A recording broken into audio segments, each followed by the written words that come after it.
저는 생각해 본 적 없던 놀라운 일을 겪고 새 인생을 살게 된 30대 중반의 남자입니다. 제가 남들과는 다른 인생을 살았던 탓에 한때는 제 스스로 인생을 포기하고 싶었던 적도 많았습니다. 특히나 어린 시절의 불우한 기억은 제가 평생 가도 잊을 수 없는 아픔이었죠. 어려서부터 워낙 상처도 많이 받고 고생도 많았던 저는 살아가면서 거듭되는 실패에 점점 희망을 잃어갈 수밖에 없었습니다. 자꾸 안 좋은 일들을 겪다 보니 저 스스로도 제 인생을 포기하고 싶어졌었죠. 하지만 버티고 견디다 보니 결국 이런 날이 오고 말았네요. 그 얘기를 하려면 저의 불행했던 기억부터 되짚어 봐야겠습니다. 저는 7살 무렵부터 고아원에서 지내며 불우한 어린 시절을 보냈습니다.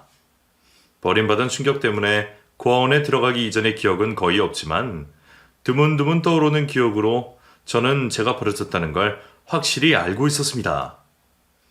어머니인지 아버지인지 몰라도 누군가의 손을 잡고 길에 나섰다가 저를 버리고 매몰차게 돌아서는 인형이 저의 유일한 기억이었거든요.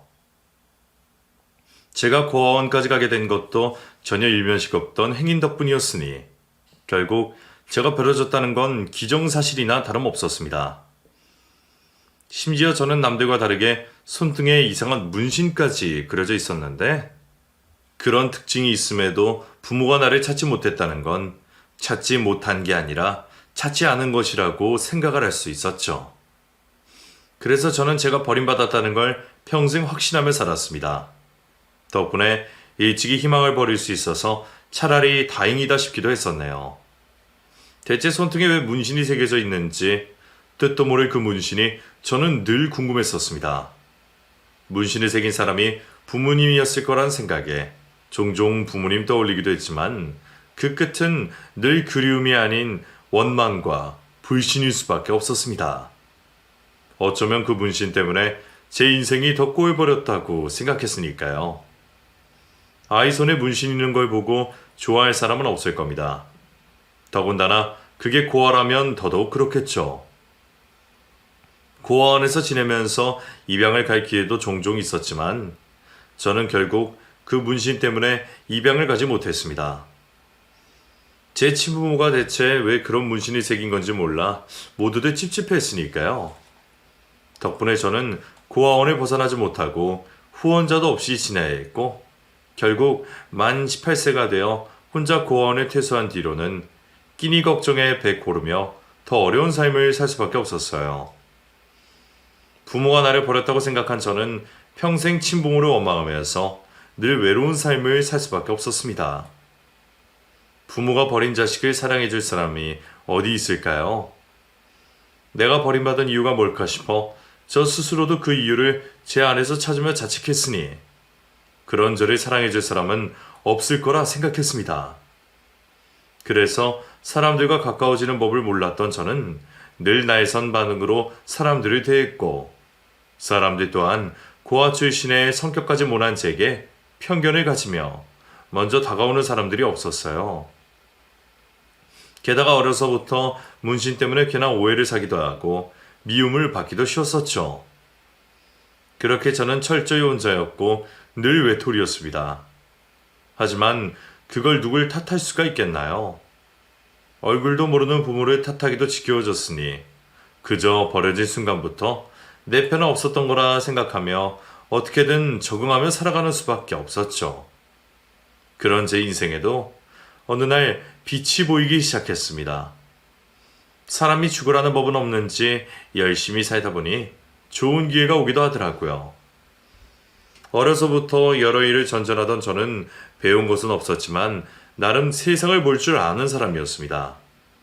감각이라고 해야 할지 운이라고 해야 할지 몰라도 돈 될 만한 일을 알아보는 눈이 있었죠.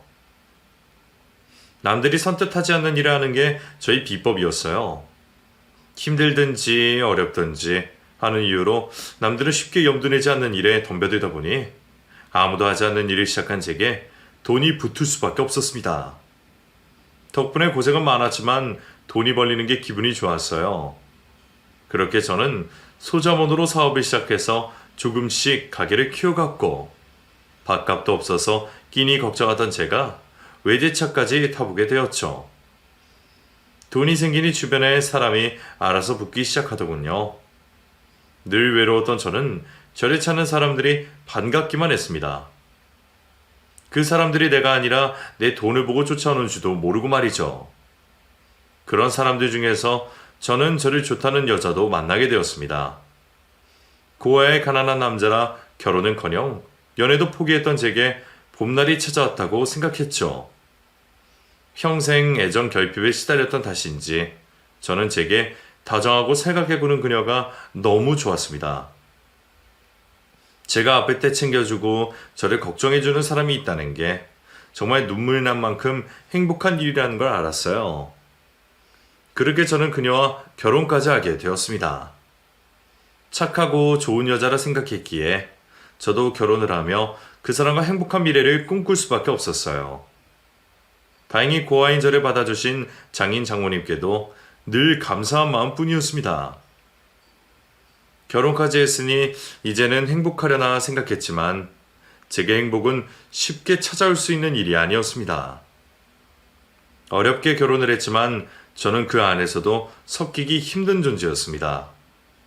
장인 장모님은 제가 고아라는 이유로 쉽게 무시하기 일쑤였고 저는 그런 서러움을 겪으면서도 아무 대꾸도 하지 못했습니다. 고아인 나를 받아주신 것만으로도 감사해야 했기에 그마저도 감지덕지하며 살아야 했으니까요. 하지만 저는 그분들을 부모님처럼 생각하려 했습니다. 유일한 가족이었기에 힘들 때 돕고 여력이 되는 만큼 누리게 해드려야 한다 생각했죠. 하지만 제가 얼마나 해드리건 그분들은 고마워하지 않으셨습니다.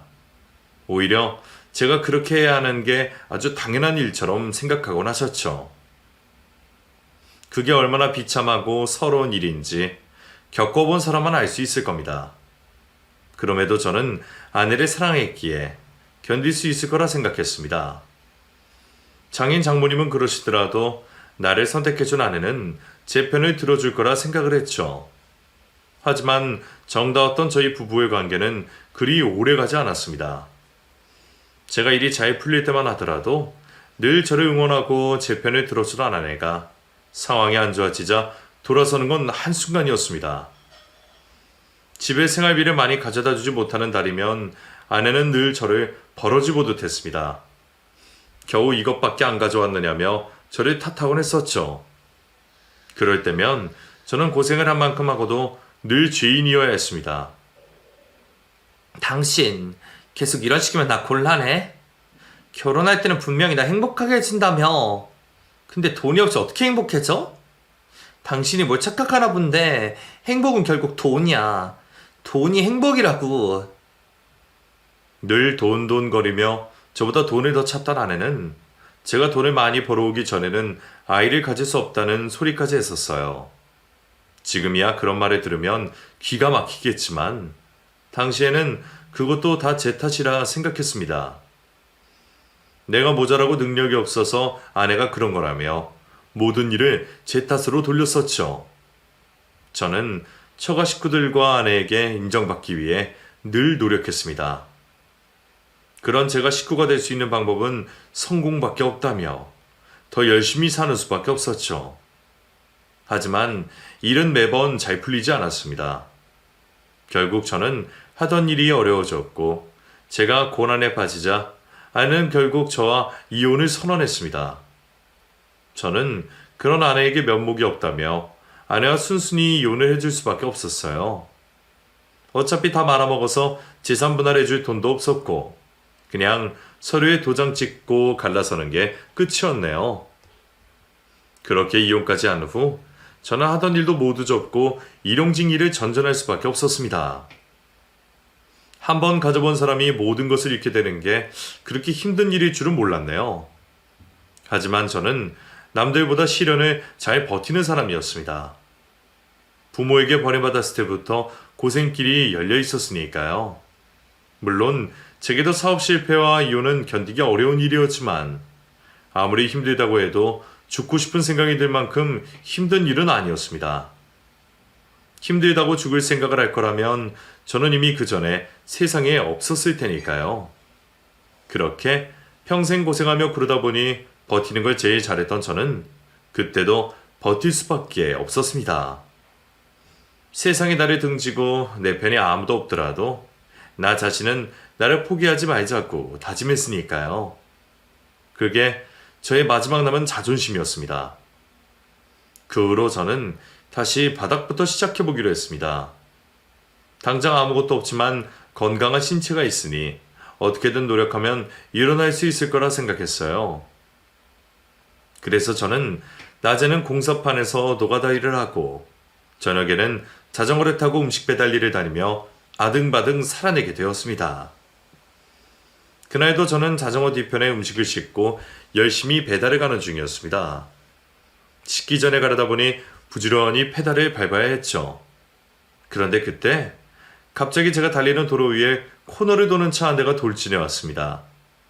그리고 그 차는 저를 보지 못했는지 저와 부딪히려 했죠. 순간 저는 차와 부딪히지 않기 위해 자전거를 틀었고 그대로 도로 위로 넘어지고 말았습니다. 다행히 차에 스치기만 해서 크게 다치지는 않은 것 같았지만 문제는 제가 아니라 차였습니다.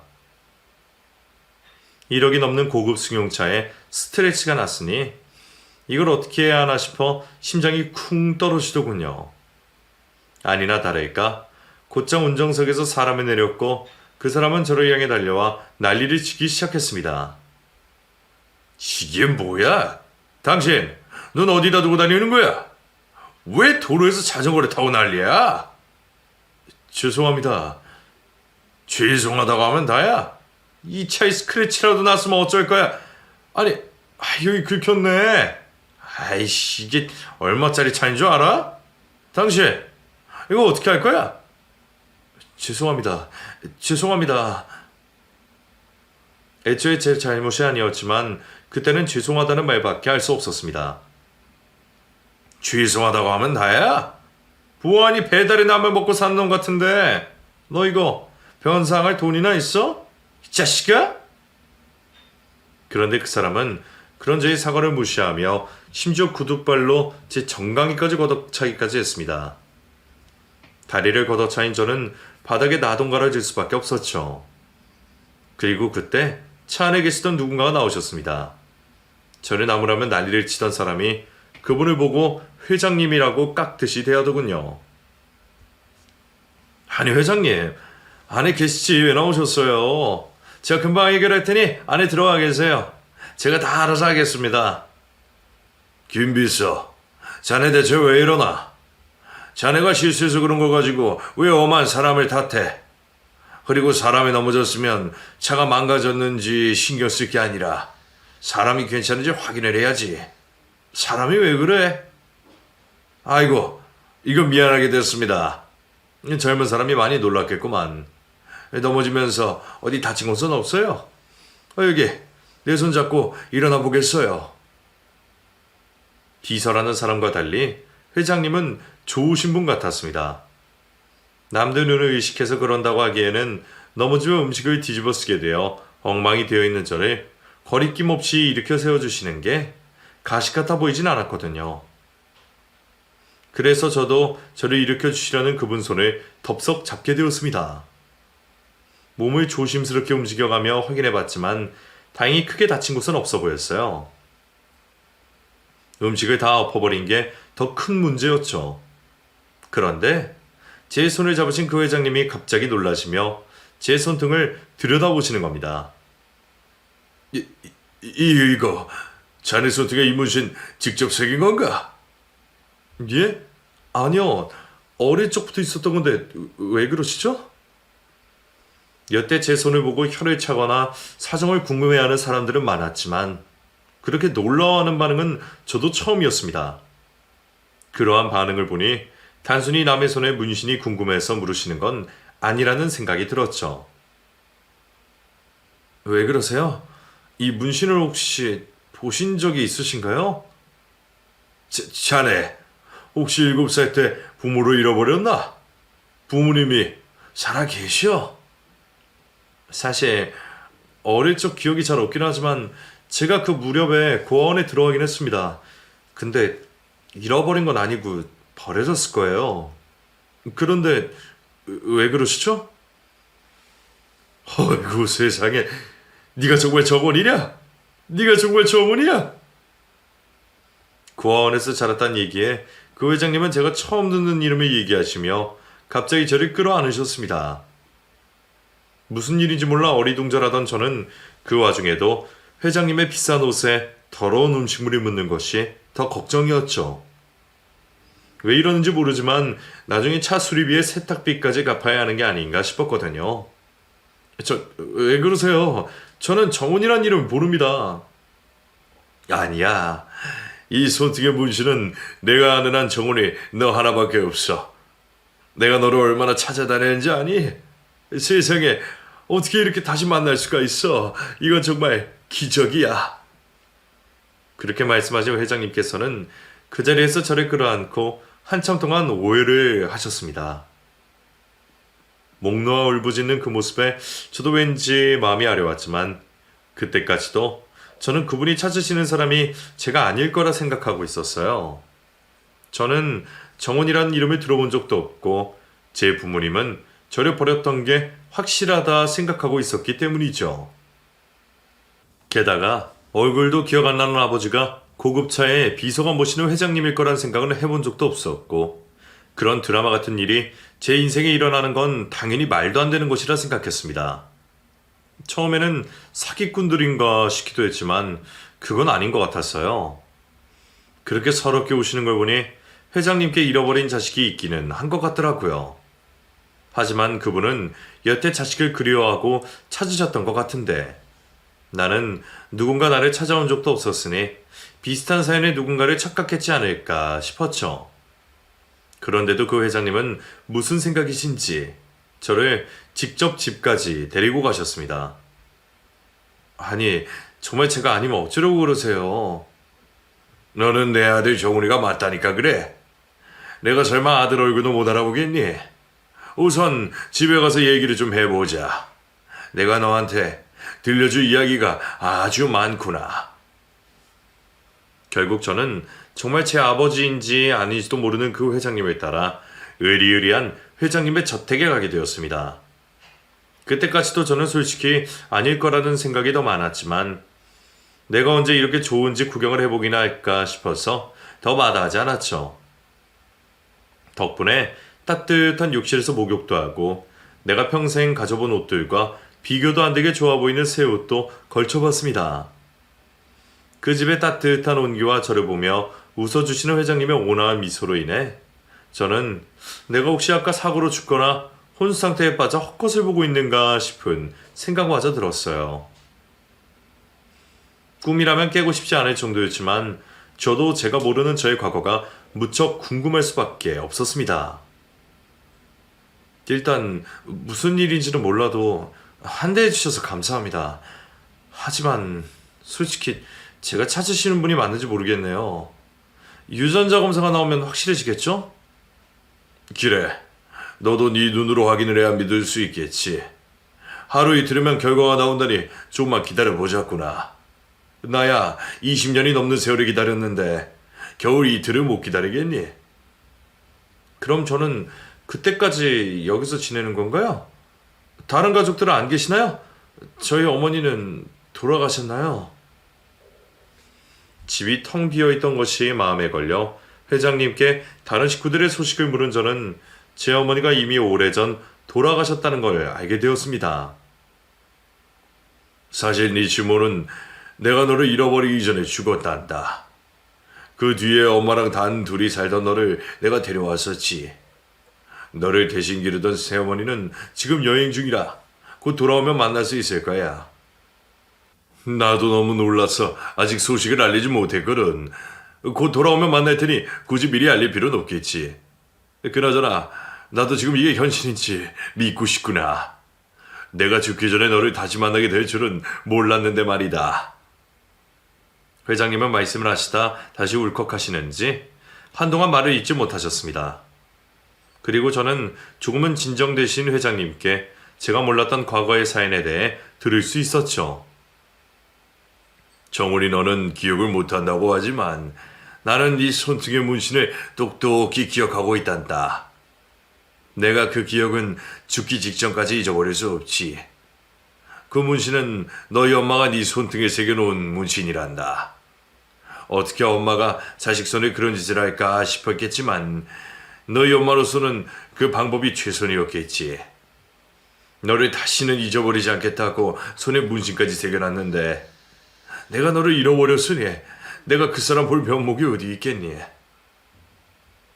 저는 처음 듣는 얘기에 어리둥절하면서도 전혀 머릿속에 없던 어머니에 대한 얘기에 귀를 기울일 수밖에 없었습니다. 그리고 손등의 문신 얘기를 듣는 순간 저는 혹시라도 회장님이 정말 저희 친아버지일지도 모른다는 생각을 하게 되었죠.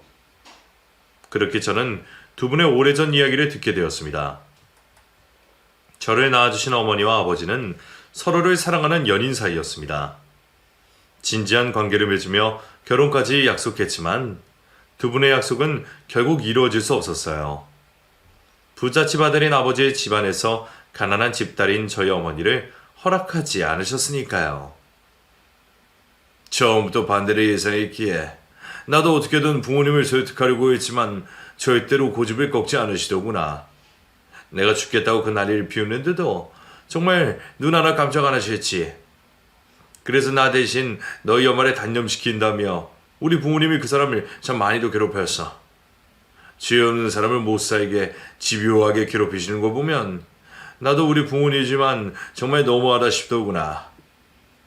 지가 떨릴 정도로 부모님이 미웠던 건 그때가 처음이었던 것 같다. 결국 부모님 마음을 돌리지 못한 우리는 그렇게 헤어져야만 했다. 그 후 나는 강제로 유학을 떠났고 너희 엄마 소식을 들을 수가 없었어. 집안의 반대에 시달리다가 결국 헤어져야 했던 두 분은 그렇게 찢어지셨고 그 후 엄마는 소식 없이 사라지시고 아버지는 강제로 미국 유학을 떠나셔야 하셨답니다. 떠나면서 마지막으로 인사도 나누지 못하시고 말이죠. 아버지는 그 후로도 어머니의 소식을 듣기 위해 노력하셨지만 어머니는 살던 곳에서 이사까지 떠나며 연락이 영영 끊겼습니다. 아버지 입장에서도 어떤 방식으로든 어머니께 연락이 닿을 수 있게 노력하셨지만 집안 식구들에 의해 손발이 묶인 상황에서는 멀리 떨어진 어머니를 찾기가 쉽지 않으셨답니다. 처음에는 그 사람이 나를 일부러 피해라는 줄 알았었다. 내가 분명 연락한다고 했는데 소식도 없이 이사를 나가버려서 말이야. 나더러 연락하지 말라고 이사까지 갔다고 생각했지. 하기사 우리 부모님한테 시달릴 만큼 시달리고 헤어졌으니 그 사람 입장에서는 이제 내가 징글징글했을 거라 생각했어. 그래서 그 뒤로는 나도 결국 너희 엄마를 찾는 걸 포기하고 그 생활에 적응을 할 수밖에 없었다. 한동안은 우울증이 올 정도로 힘들고 괴로웠지만 인간이라는 게 결국 적응의 동물 아니니. 처음에는 그 사람 없으면 못 살 것 같더니 살다 보니 또 사라지더구나. 그렇게 나는 미국에서 몇 년을 보내고 귀국을 했단다. 벌써 4년의 세월이 흘렀으니 이제는 나도 그 사람도 서로를 잊었을 거라 생각했지. 그리고 나는 한국으로 돌아와서 얼마 뒤 손을 보고 결혼을 하게 되었어. 서로 집안끼리 배경만 보고 결혼했던 거라 사랑 같은 건 없었고. 하지만 사랑 없이 결혼하는 부부가 어디 우리 뿌리겠니? 나는 결국 이렇게 사회팔자였는데 내 욕심에 괜한 사람을 고생했겠다 싶어서 후회가 드는구나. 사랑 없는 결혼을 하려나 문득 너희 엄마 생각이 떠올라 찾아볼까 싶었지만 결국 그러지 않았지. 그 사람은 이미 결혼을 해서 가정을 꾸렸을지도 모른다고 생각했거든. 그런데 내가 결혼하고 얼마 안 있어서 너희 엄마에게 연락이 왔단다. 오랜만에 닿은 소식에 눈물이 날 만큼 반가웠었지. 이제 와서 다 늦었다고 생각했지만 그래도 그 사람이 무슨 얘기를 할지 궁금하더구나. 그런데 그 사람이 갑자기 자기가 죽을 병에 걸렸다면서 나한테 마지막으로 소원이 있다고 하는 거야. 자기가 이제 곧 병으로 죽게 되면 네가 혼자가 될 테니 너를 대신 키워달라고 말이야. 나는 그동안 존재도 모르고 있었던 너의 얘기를 그때 처음으로 알게 되었단다. 내가 떠나 있는 시간 동안 그 사람 혼자 너를 낳아 기르고 있었다는 걸 말이다.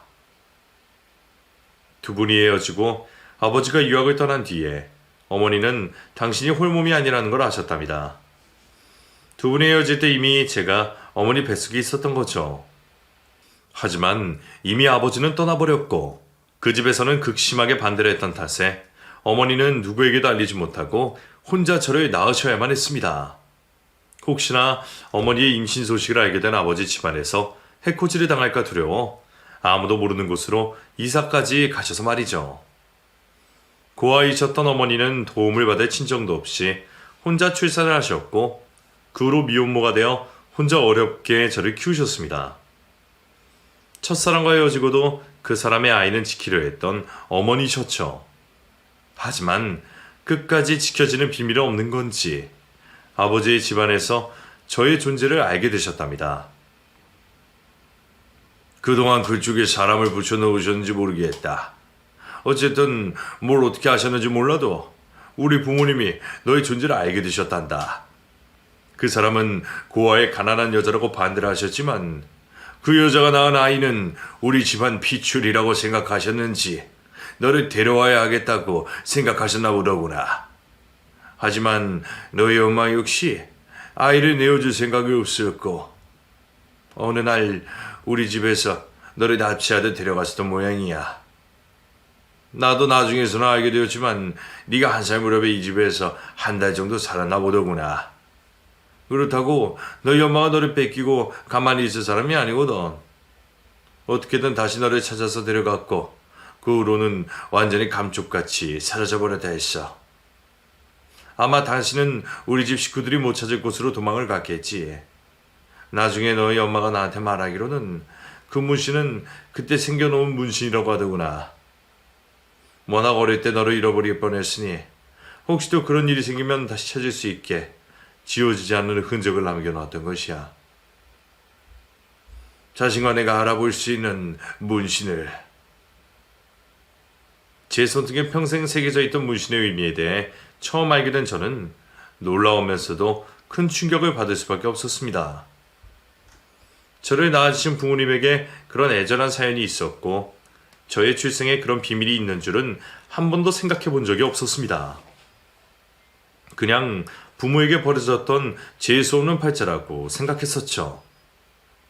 고아의 문제한 아기니 지켜 살았던 탓에 한때는 누가 왜 내 손에 이런 짓을 했는지 내 손을 그렇게 만들었을 부모를 원망하게 됐었어요.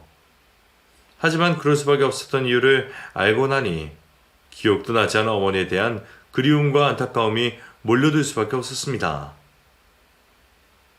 그리고 제 손등 문신의 의미가 무엇인지도 그때 처음 알게 되었죠. 그건 아버지와 어머니 두 분만 알아볼 수 있는 암호 같은 것이었습니다. 만 편지로 사랑을 나누던 시절에 구구절절한 애정 표현 대신 사용하던 두 분만의 암호였다고 하더군요. 그래서 그동안 누구도 제 문신을 알아보지 못했던 겁니다. 심지어 저조차도 말이죠.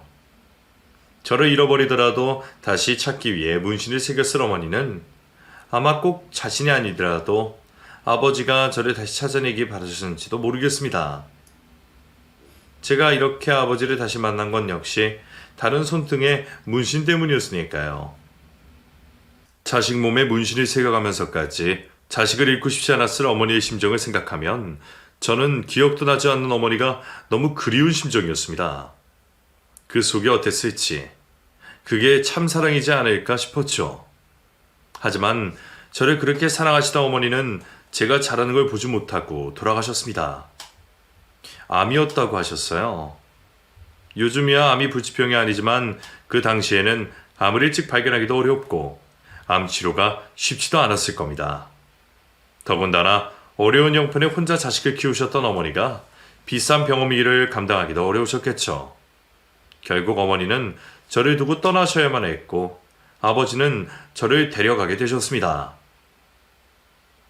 차라리 조금 일찍 알았더라면 내가 결혼 안 하고 너를 혼자 키우면서 살았을 텐데 결혼한 지 1년도 안 되어 너를 데려와야 했으니 이제 막 결혼한 집사람한테는 미안한 일이었지. 하지만 그 사람도 결국 며느리였고 우리 부모님이 너를 데려와야 한다고 하시니 거절할 수가 없었을 거야. 나도 그때는 너희 엄마랑 네가 우선이었기에 그 사람 마음을 차마 신경 써주지 못했고 그렇게 너를 만나게 되었던 게 네가 6살 무렵이란다. 나는 그동안 못해준 게 많은 만큼 너한테 아낌없이 해주고 싶었어. 너희 엄마는 못 지켰지만 너는 꼭 지키고 싶었다. 그리고 너희 엄마와 내가 했던 마지막 소원처럼 너를 잘 키우고 있겠지? 그런데 내가 결국 너의 엄마의 약속을 지키지 못했구나. 어느 날 갑자기 네가 집에 있다가 사라졌다는 소식에 그날 온 식구들이 난리가 났었지. 집안 식구들이 다 흩어져서 너를 찾아다녔는데 어디에도 네가 없더구나. 결국 경찰에 신고까지 하고 사람들이 동원해서 실종 전단지까지 돌려보았지만 네가 나타나지 않았어. 겨우 7살짜리 애가 대체 어딜 간 건지 내가 아무 데도 없었던 거야. 결국 내가 무능해서 너를 잃어버리고 20년 넘는 세월을 찾지도 못했어. 어떻게 된 건지 모르겠지만 제 기억과 달리 아버지는 제가 집에 있다가 사라졌다고 하셨습니다. 분명 얼마 안 되는 제 기억 속에서는 누군가의 손을 잡고 갔다가 버려진 기억뿐이라고 했는데 말이죠. 뭔가 이상했지만 아버지를 의심할 수는 없었습니다. 제가 부모를 잃고 고생하며 살았던 그 세월 동안 아버지 역시 편히 지내지 못하셨으니까요. 아버지는 저를 잃어버리시고 어머니와 약속을 지키지 못했다는 죄책감에 시달리셨습니다. 저를 결국 찾지 못했으면서도 언젠가는 꼭 저를 다시 만날 거라며 그날을 위해 살아오셨다고 하셨죠. 나는 네가 죽었다거나 너를 다시 못 볼 거라고 생각하지 않았어. 내가 살아있는 한에는 언젠가 너를 꼭 다시 만날 거라고 생각했지. 내 평생 너를 잊어본 적이 없단다. 그래서 아이도 갖지 않기로 했지. 집사람한테는 죄를 짓는 일이지만 내가 너를 잃어버리고서 도저히 다른 자식을 키울 수가 없었어. 네가 어디서 어떻게 사는지도 모르고 어떻게 새 자식을 낳아 행복할 수 있겠니? 하지만 너희 새어머니 입장에서는 그게 참 힘들고 어려운 일이었을 거야. 그건 내가 평생 그 사람한테 미안한 일이지. 그래서 결국 양자를 들이자는 말을 들어줄 수밖에 없었다. 내가 형제도 없고 네가 없어져 회사를 물려받을 자식이 없으니 말이야. 너희 새어머니가 그 사람 집안 조카를 데려와서 후계자 수업을 시키자고 하더구나. 솔직히 네 생각을 하면 내키지 않았지만 나도 그 사람 말에 거절하기만 할 수는 없었다. 내가 평생 회사를 운영할 수도 없고 언젠가는 어쩔 수 없다고 생각했지. 그래서 얼마 전부터 내가 은퇴를 앞두고 조카들을 데려와 회사 일을 가르치고 있었단다. 그러면서도 네 생각에 가슴이 쓰렸지만 당시에는 어쩔 수 없었지. 그런데 더 늦기 전에 너를 이렇게 다시 만났으니 얼마나 다행이야. 길고 긴 세월의 얘기를 다 듣고 난 저는 어안이 벙벙하기도 하고 마치 꿈을 꾸는 기분이었습니다.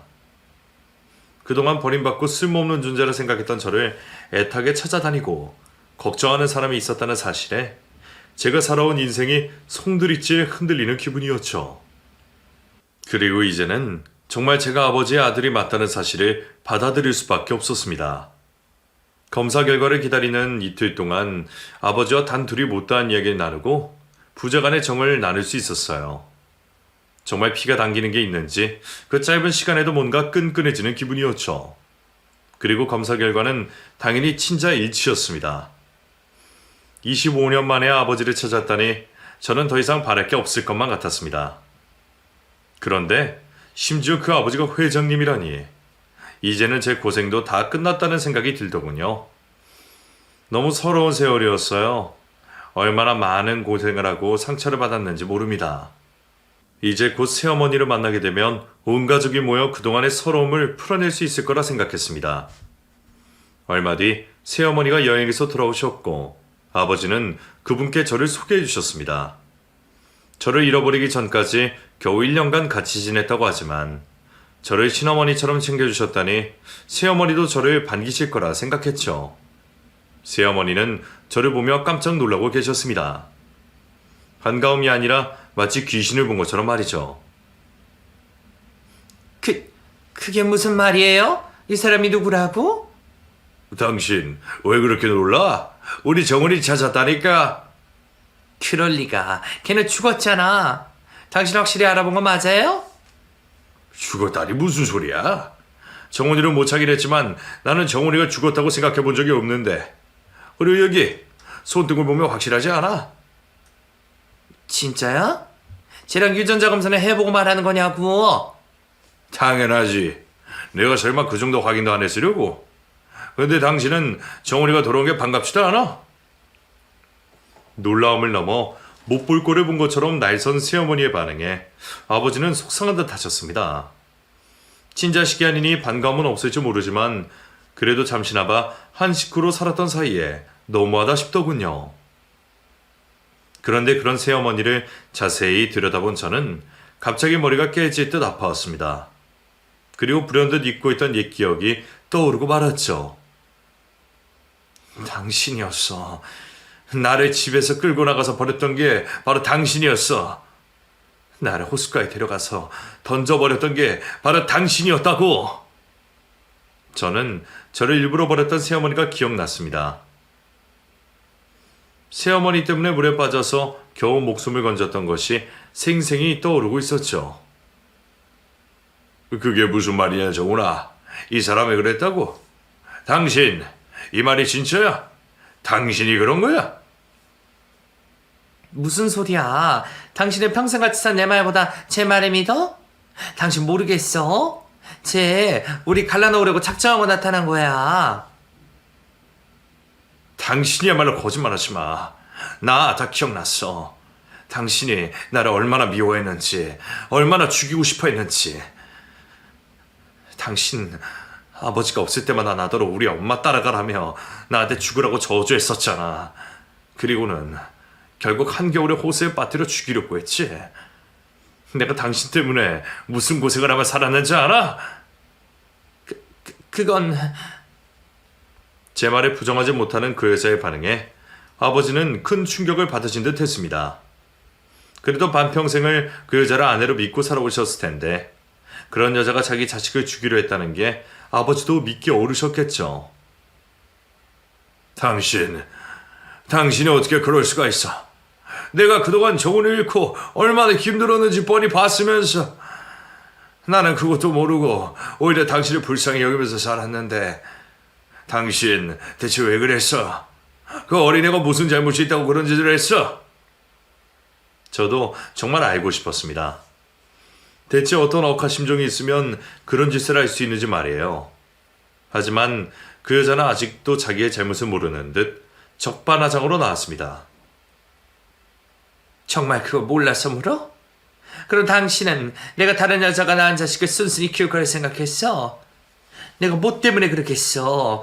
나도 당신 부모님 때문에 어쩔 수 없이 이해하는 척했던 거지. 마음 같아서는 진작 내다버리고 싶었어. 그런 당신은 나한테 잘한 건 있어? 그 여자 자식만 자기 자식인 것처럼 나랑은 아이도 안 만들겠다고 자식도 못 만들겠다고 누군데? 나야말로 당신한테 할 말이 많은 사람이야. 나도 당신 때문에 평생 괴로워하며 살았다고. 당신이 정훈이한테 그런 짓을 안 했으면 우리 사이가 그렇게 되었을 것 같아.